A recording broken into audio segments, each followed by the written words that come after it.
Yo les bros, bienvenue sur Spatule Bro, je suis le chef et on se retrouve aujourd'hui pour notre petite review hebdomadaire de House of the Dragon, House of the Dragon comme on dit, épisode 5 qui était, une fois n'est pas coutume, j'ai envie de te dire, une putain de masterclass. Mais oui, oui, tu sais à quoi on reconnaît ces séries qui te captivent? C'est que tu regardes pas le temps. Genre, je veux pas comparer, mais je vais comparer quand même.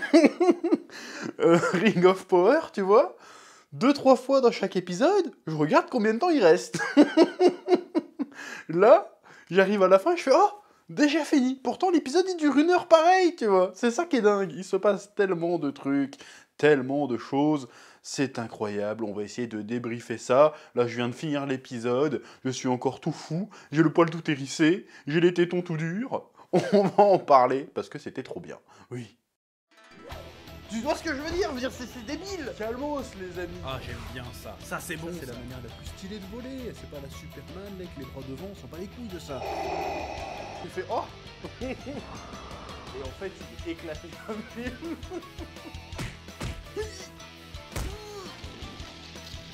Je sais pas ce qui m'a pris là. Là, j'ai craqué. Un épisode qui gagne en intensité. Parce que là, on est presque sur la fin de la série. C'était l'épisode 5, il me semble, si je dis pas de bêtises. On commence à attaquer la deuxième partie de la première saison. Les enjeux ont été posés dans l'épisode 4, dans les 4 premiers épisodes, pardon. Et là, ça commence à décoller. Bon, déjà, je vais dire le plus évident. Bon, c'est quoi le problème avec les mariages ou les banquets dans Game of Thrones? À chaque fois qu'il y a un mariage ou un banquet, il suffit que les gens s'assoient autour de quelque chose de comestible, comme dans Camelot, pour que ça parte en couille. À chaque fois, il se passe des dingueries. On a eu les North pourpres dans Game of Thrones, le mariage de Geoffrey, où il s'est fait buter. Il y a eu quoi d'autre? Je sais plus, mais il y en avait eu d'autres. Et là, il y a ça. Tu te dis, putain, mais qu'est-ce qui se passe? C'est quoi ce truc? En même temps, tu me dis, c'est le meilleur moyen de faire mal, parce que les gens sont festifs, t'as des têtes pensantes, des têtes connues, des gens en responsabilité, il y a beaucoup de monde. Bon, si tu veux buter quelqu'un dans le feutré, c'est le meilleur, l'environnement est propice, tu vois. Donc à chaque fois qu'il y a un mariage, il se passe des dingueries. Bon, je vais revenir sur le mariage un peu plus tard, je vais essayer de reprendre l'épisode de manière un peu plus chronologique, ou pas, mais je garde le mariage pour la fin. Déjà, on commence, il me semble, on est au Val, et tu te dis, bah, qu'est-ce qui se passe? C'est qui ces personnages? Tu vois une meuf comme ça, elle fait, oh, je vais chasser, et son cousin qui fait, je peux venir chasser avec toi? Et elle fait, non, c'est bon, tranquille. Tu te dis, c'est qui, en fait? Bah, tu sais que t'es au Val après, parce qu'en fait, moi, je connais pas je me souviens plus de l'architecture des bordels.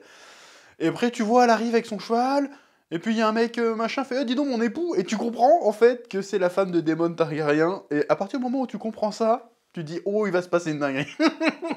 Tu dis bon, pourquoi l'autre il est habillé en Jedi dans une petite ruelle, on va dire, d'une petite route montagneuse où il y a des cailloux partout, un peu escarpés. Tu te dis qu'est-ce qui va se passer? Personne va l'entendre crier, la meuf. Et la meuf, en plus, elle commence à lui envoyer des vannes. Elle fait genre, ah, vous êtes revenu, vous voulez consommer le mariage vous préférez des putes? Je sais plus ce qu'elle lui dit exactement. Et elle fait, de toute façon, vous êtes venu pour vous débarrasser de je sais pas qui. Et après, elle réalise, oh putain, mais non, il est revenu pour se débarrasser de ma gueule, en fait. Et le gars, il dit rien. Tout le long, il est là, il avance tranquille. Ouais, ouais, vas-y, parle, parle, parle. Il caresse le cheval. Ouais, vas-y, elle continue à parler. Et puis, boum, il la bute avec un cheval, c'est génial. C'est un peu un John Wick moyenâgeux. Il arrive, il fait cabrer le cheval, il l'écrase, l'autre, elle est paralysée comme une merde. C'est pas drôle, en plus, comme scène, en fait. Mais moi, ça me fait rire. C'est pas bien. C'est ça qui est terrible. On est en train... Je pense que je suis pas le seul. On est en train de supporter un personnage. Là pour l'instant, on est tous d'accord que Daemon, c'est le GOAT. C'est le GOAT de la série. Chaque fois qu'il arrive, c'est masterclass. Et en fait, c'est un fils de pute. Doublé d'un peu un pointeur en plus. mais, mais il est stylé. Donc bref, et la meuf, elle fait « Oh non, il va me tuer !» Et puis après, tu vois, il se retourne tranquille, c'est sans pression. Et la meuf, elle lui sort « Ouais, je savais que t'avais pas les couilles de m'achever. » Et en fait, tu vois, il ramasse un caillou. Comment ça se fait que je te raconte une scène atroce, mais je rigole? Peut-être que je suis un peu taré sur les bords, mais en fait, le personnage est tellement charismatique, et tellement cool, qu'en fait, même quand il fait des dingueries, tu l'aimes, en fait. Et c'est ça toute la perversité de Game of Thrones. C'est que plus les persos sont des enculés, plus on les kiffe, en fait. Et à contrario, nous avons le... Comment il s'appelle? J'ai oublié son nom. Je vais l'appeler le prince charmant. L'espèce de... le garde du corps de Rhaenyra. Sir Criston Cole. Voilà, c'est bon, j'ai regardé sur mon téléphone, j'ai triché parce que j'ai une très mauvaise mémoire des noms des personnages. Je regarde trop de trucs, c'est mon problème.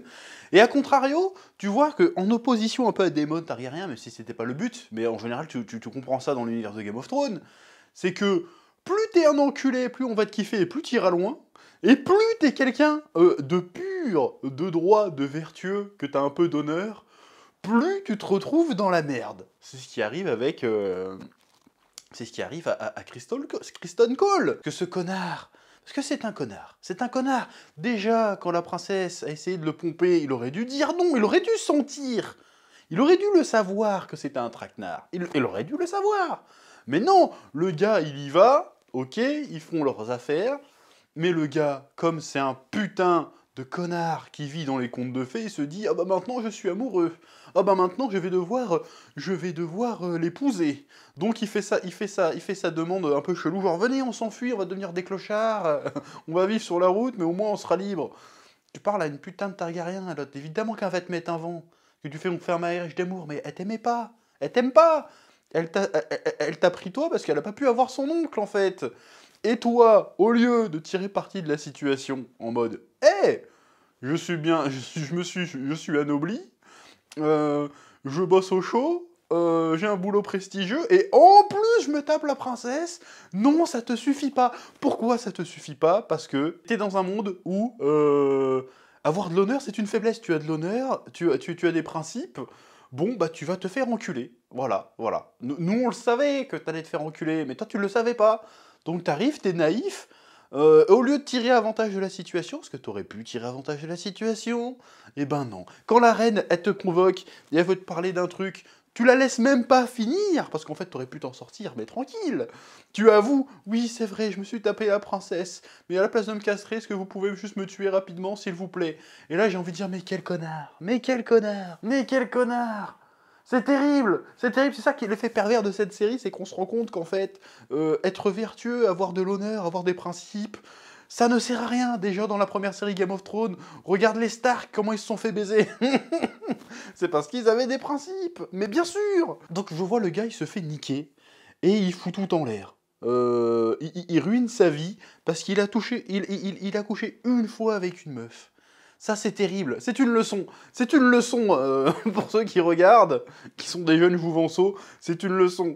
Ne jamais s'attacher. J'allais dire ne jamais s'attacher à la schneck, c'est terrible à dire ça comme ça.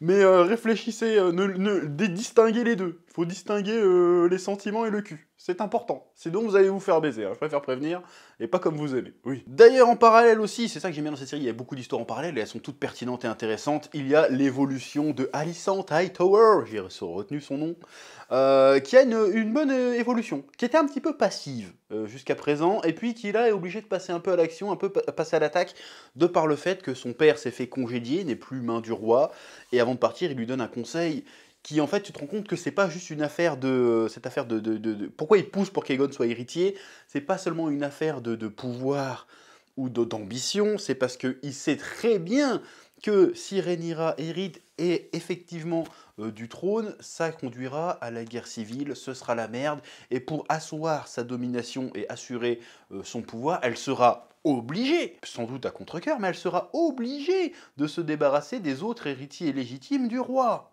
Donc l'autre, il est au courant de ça, il lui fait « Non mais, arrête, c'est ta pote, d'accord, mais elle a de l'ambition, on peut jamais savoir. » Donc le père n'est pas con, le père ce n'est pas Criston Cole, il dit pas « Non mais t'inquiète, si ton cœur est pur, ta confiance en ton ami, jamais elle te fera du mal. Arrête de rêver ma fille, non, je sais que t'es pas conne, je sais que t'as très bien compris ce qui risquait de se passer, mais arrête tes illusions, si elle peut te baiser, elle va te baiser. Donc prends les devants, sois combative, montre que t'es là, que t'occupes la place. » Et ça, et là, même moi, quand j'ai vu la scène, je me suis dit, mais oui, c'est vrai, en fait. Parce qu'à chaque fois, je disais, ouais, c'est des bâtards. Mais en fait, c'est pas une question d'être des bâtards. C'est question que dans ce monde-là, si t'es pas un bâtard, comme je le dis depuis le début de la review, si t'es pas un bâtard, ben forcément, tu vas te faire baiser. Donc t'es obligé d'être un bâtard en prévision que les autres soient des bâtards. C'est ça qui est intéressant dans l'univers de Game of Thrones, en fait. Et on voit aussi le roi Viserys qui commence à être sur le déclin. Hein. Le déclin, enfin, pas en termes de pouvoir, en tout cas, mais en termes de santé, il a l'air sur le déclin. Le gars, il tousse, il est pâle, il est pas bien. Bon, après, je sais pas qu'est-ce qu'il a comme maladie. Est-ce qu'il lui met des cataplasmes partout? Il a chopé la grise écaille ou je sais pas quoi. On dirait qu'il est pourri, le gars. Qu'est-ce qui lui arrive? En tout cas, bref, il est sur le déclin, il est sur la fin, il le sent. Il a des petits... parce qu'il s'abaisse à faire des trucs. Rien que le fait qu'il se tape tout le voyage pour aller à... Comment ça s'appelle? J'allais dire au Mont-Saint-Michel, parce que ça ressemble au Mont-Saint-Michel. C'est pas le Mont-Saint-Michel, c'est Marée Haute. Je crois que c'est ça. Il s'emmerde à faire le voyage qui dure plusieurs jours pour aller à Marée Haute. Il arrive. Bon, je veux marier ma fille à votre fils. Et puis pour le négocier, en fait, il négocie un peu sec, mais pas trop, quoi. Il fait genre, bon, si tu veux, les gosses, ils auront les noms de ton nom à toi, si tu veux, mais s'il monte sur le trône, il s'appelle Targaryen, ta gueule. Voilà, c'est bon, allez, je vais me coucher, je repars demain matin. Donc le gars, il s'est tapé toute cette route, juste pour que le fait qu'il vienne en personne, ça appuie sa proposition, et puis il repart. Donc le gars, comment dire, normalement, un roi qui pèse, il aurait convoqué les mecs, si tu veux. Vas-y, je te convoque, j'ai une proposition à faire, tu viens, si tu veux. Non, lui, il va là-bas, parce que il doit faire amende honorable, parce qu'il il les a déjà baisés, si tu veux, en prenant pas leur fille. Donc déjà, le gars, il est vraiment sur le déclin, même en termes de puissance, il est obligé de... Il sent qu'il est sur la fin, il faut qu'il assure la sécurité du royaume, il est là, merde, peut-être que j'ai pas fait les bons choix, même à la fin, quand il se fait soigner, il fait « Ouais, tu crois qu'on se souviendra de moi comment? J'ai pas eu de grande bataille, j'ai pas eu de grande crise, j'ai même pas eu de grande défaite, mon règne était un peu chiant, en fait. » Et il se rend compte que le gars, enfin c'est comme ça que je le comprends, c'est que le gars, en fait, il a passé son règne à faire des compromis pour satisfaire tout le monde, et puis au final, le seul qui est pas satisfait dans l'histoire, non seulement les gens ne sont pas satisfaits, finalement, parce qu'ils veulent toujours plus que ce qu'il leur donne, mais en plus, lui-même n'est pas satisfait. C'est ça qui est terrible. Il fait genre, putain, personne ne se souviendra de moi, c'est de la merde, j'ai sacrifié ma première femme que j'aimais, la deuxième elle est sympa, mais bon, je m'en fous, je sais très bien que ma fille, ça va être la merde aussi, qu'est-ce que j'ai fait de ma vie? C'est nul à chier, tu vois. Donc il y a bien ce délire-là, puis surtout, on découvre un peu le royaume des Vélarions, on découvre un peu plus leur famille, on apprend que le fils, donc j'ai oublié le nom encore une fois, disons que, ben en fait il est gay, hein, tout simplement, ce qui risque de poser problème, parce qu'il est censé se marier avec Rhaenyra, ouais enfin, j'ai pas trop envie, la schneck c'est pas mon truc, comment qu'on va faire? Donc elle lui fait le topo, bon je sais très bien que tu préfères les mecs, bon, on se marie, on fait nos bails pour faire les gosses, et puis le reste, tu te débrouilles. Donc il y avait quand même une fenêtre d'espoir ouverte pour Rhaenyra, dans le sens où elle tombait sur un bon parti, sur quelqu'un qu'elle aimait, parce que c'est son cousin, donc elle s'entend bien avec lui. Et en plus, il est d'accord pour se mettre d'accord, en fait. Il arrive, vas-y, mais moi je préfère les messieurs. Il fait, bah t'inquiète, tu peux toujours aller avec des messieurs, moi je vais avec des messieurs aussi de mon côté, mais on remplit nos devoirs. Voilà. Elle applique un peu les leçons que son oncle Daemon lui a apprises. Et donc, tout se passait bien, en fait. Et c'est là que ça part en couille. Forcément, parce qu'à chaque fois dans cet univers-là, quand tout se passe bien, il y a forcément une couille quelque part. Et la couille arrive, évidemment, au mariage. Hein. Les noces commencent, les festivités commencent. Et c'est là que tous les trucs qu'on voyait tout le long de l'épisode se rencontrent, se percutent. Et c'est là que le cataclysme, la discorde commence. Or déjà, nous avons l'entrée en scène d'Alicente qui arrive en mode « c'est bon, je joue le jeu du trône ». Elle arrive avec les couleurs de son clan, si on peut dire ça comme ça, au beau milieu du discours du roi, en mode « Eh, ok, le roi il est gentil, mais lui il est bientôt fini. C'est moi la reine, d'accord? Je pose mes couilles sur la table, si j'ose dire. Je rentre, j'impose le respect et le silence. Je suis la reine, regardez-moi bien. L'autre, c'est que c'est soi-disant machin, mais pour l'instant, c'est pas encore la reine. La reine, c'est moi. Je compte aussi dans le jeu. Et en plus, elle envoie un signal aussi à la fois au roi et à sa pote Rhaenyra. Enfin, sa pote, est-ce qu'elles sont toujours potes? C'est la question. En mode, t'inquiète, je compte aussi. C'est pas parce que tu t'es débarrassé de mon père qu'il n'y a plus d'Hightower dans la place et que je suis conne. Hein, d'ailleurs, j'ai un peu zappé ça, mais tout le long de l'épisode, au début, tu sens qu'elle a un doute, parce qu'elle voit que son père se fait virer, elle se dit « Putain, c'est ma faute, mon père s'est fait virer, j'ai cru Rhaenyra, ça se trouve c'est une connasse, elle m'a menti. » Et au moment où elle va prier près de l'arbre, là, elle dit « Ouais, tu sens que, ouais, non mais j'ai fait le bon choix. » Et puis là, t'as le mec... les clopés, là, comment il s'appelle? J'ai oublié son nom, je vais l'appeler Dr House parce qu'il a une béquille. Il arrive, il fait, oh, en fait, il y a le maître qui lui envoie une potion, là, à Rhaenyra, j'espère qu'elle va bien. Donc, ce bâtard, il sait très bien ce qu'il fait, cet enfoiré, avec sa tête tordue déjà. Et il se méfie des mecs voûtés, là je m'en méfie déjà. Il arrive avec ses petites phrases de bâtard. J'espère qu'elle va bien et tout. Il sème le doute. Donc quel intérêt pour lui de semer le doute? Or je pense que c'est parce que son père, la nouvelle main, dont j'ai oublié le nom aussi, on s'en fout, ils sont pas trop pour que Rhaenyra l'hérite du trône. Donc ils ont l'air de pousser au cul pour que la reine elle arrête de couvrir sa pote et qu'elle prenne conscience qu'il va être temps de muscler son jeu. Donc j'ai bien aimé ça. Et puis après elle convoque le Criston Cole par hasard. Elle dit bon tu sais si... elle a pas eu le temps de le dire. Tu sais si Daemon il a fourré sa nièce ou pas. Et l'autre ce con il se dénonce. Du coup elle se dit ah elle m'a pas menti totalement. Mais elle m'a menti quand même. C'est-à-dire que elle s'est pas tapé son oncle. Certes. Mais elle s'est tapé son garde. En tout cas, ou alors elle s'est tapé les deux. Je sais pas comment elle prend ça, mais en tout cas, elle sait qu'elle l'a menti. Elle fait ah la pute. Ah d'accord la pute. Ok, on va se la jouer comme ça. J'arrive avec ma robe verte. J'impose mon style. Je dis pas un seul mot au roi. Je le snob. J'aime bien le délire. Oui. Bref, donc on voit très clairement le roi qui se fait manquer de respect, qui fait rien. Donc il est clairement sur le déclin. Il y a Daemon qui se pointe. Oh, j'ai pas l'impression qu'il est invité vu la gueule que le roi a fait et que tout le monde a fait. Il devait pas être invité le bâtard, tu vois. Mais il se pointe quand même en mode beau gosse. Vas-y, tranquille. Je m'assois à côté de la table. Comment ça va, Psartek et tout. Et après, il y a le cousin de la meuf qui arrive et qui fait genre ouais, je sais que c'est toi qui as buté ma cousine. Il fait hey, ferme ta gueule. Et d'ailleurs en fait je récupère le royaume en fait hein. Parce que moi si c'était moi qui étais mort, elle aurait récupéré mon terre-terre. Je récupère le terre-terre. Et tu dis oh le bâtard. Et tu rigoles. Alors que le gars c'est un fils de pute. C'est un fils de pute. Bref, les festivités commencent. T'as le boyfriend du prince Velaryon qui grille que le Criston Cole en fait il est plus ou moins l'amant de la princesse a priori. Et il va la guicher. Enfin, il va lui dire hey, frérot, de manière détournée, mais il lui fait comprendre que ouais, je sais, je connais ton secret, mais t'inquiète, j'ai le même secret qu'avec le prince. Donc, tiens-toi tranquille et tout se passera bien. Il lui met un petit coup de pression. Et entre-temps, t'as Daemon, bon déjà qui essaye de... C'est pour ça que je dis, le gars, c'est quand même... Bon, c'est l'époque, mais c'est quand même un peu un pointeur. Il arrive direct devant la princesse Velaryon, dis donc, t'es devenue bien mignonne. Bon, l'autre, elle cherche aussi, hein, mais bon, quand même. T'es devenue bien mignonne, toi, dis donc. Oh, il te faut un nouveau parti, nanana. Bon, bref, après, il va voir sa nièce. Et à un moment, tu crois qu'il va lui rouler un patin devant tout le monde, tu vois. Et c'est là qu'il y a un gros accroupement de foule, un gros mouvement de foule. T'entends des gens crier, t'entends des lames se tirer, t'entends des coups. Et tu te dis, oh putain, qu'est-ce qu'il a fait ce con? Parce que ce mec, tu te dis, il a peur de rien. Tu vois. Il va tuer sa femme et tout. Tu te dis, il a peur de rien. Il va essayer de rouler un palo à sa nièce. Tu te dis, qu'est-ce qu'il a fait encore ce taré? Surtout que juste avant... il y a la Rhaenyra, elle chauffe son oncle en disant hey, si tu veux m'avoir, tu sais, il suffit de passer les gardes de mon père, les buter, et puis m'enlever pour aller à Père Dragon et m'épouser, tu vois. Donc juste après ça, t'entends gros cris, coups de lame et tout, tu te dis mais qu'est-ce qui se passe? Moi je m'attendais que c'est Daemon qui ait fait une dinguerie. Et là, non. En fait, c'est le Ser Criston Cole qui a pété un câble, on sait pas trop pourquoi. Il est en train de défoncer la gueule du boyfriend du prince, tu vois. Mais pourquoi en fait? Pour faire genre, vas-y, tu me menaces, t'insultes mon honneur, je te défonce?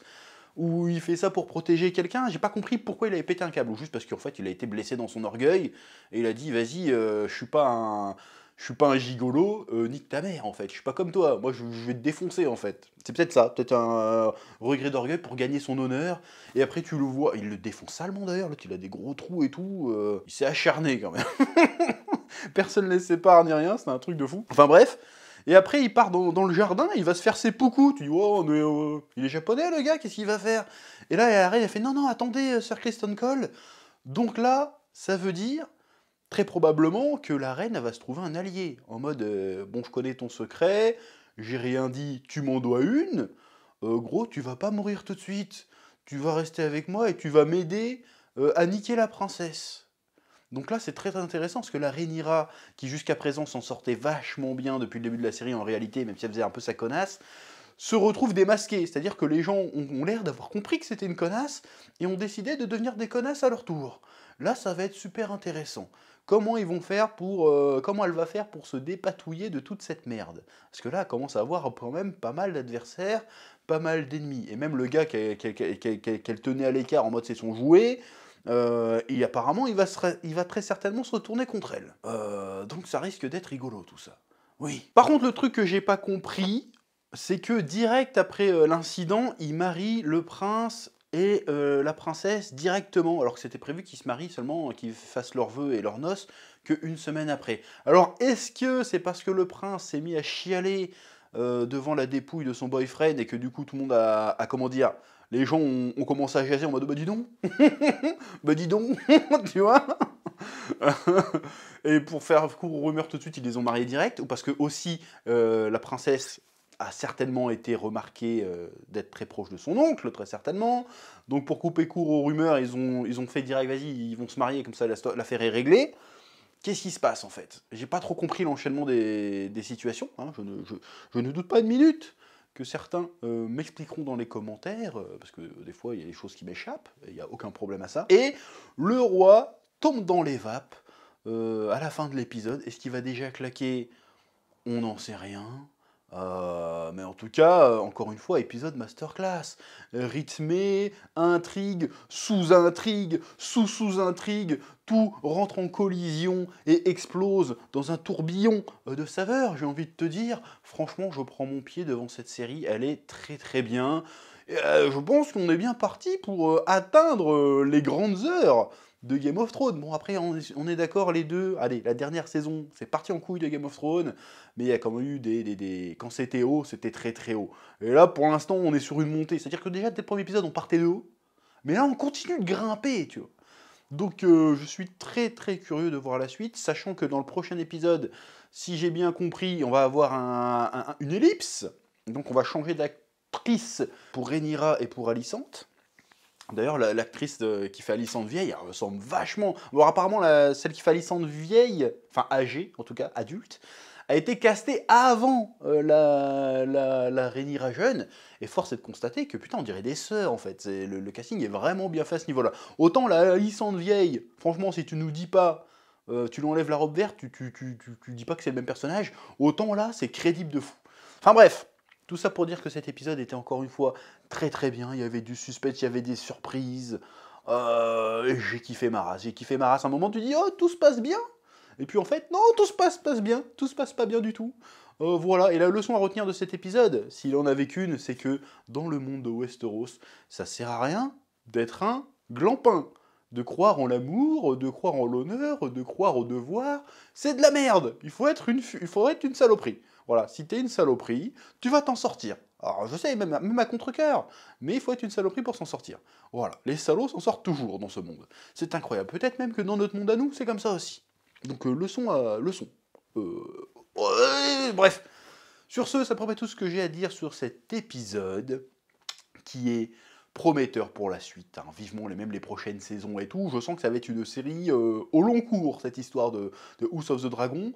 Ça claque sa mère, je kiffe. Sur ce, comme d'habitude, petit commentaire pour le référencement, petit pouce bleu, abonnement si c'est pas déjà fait. Je te dis à très vite sur la chaîne Spatule Bro. Que la passion te guide. Oui.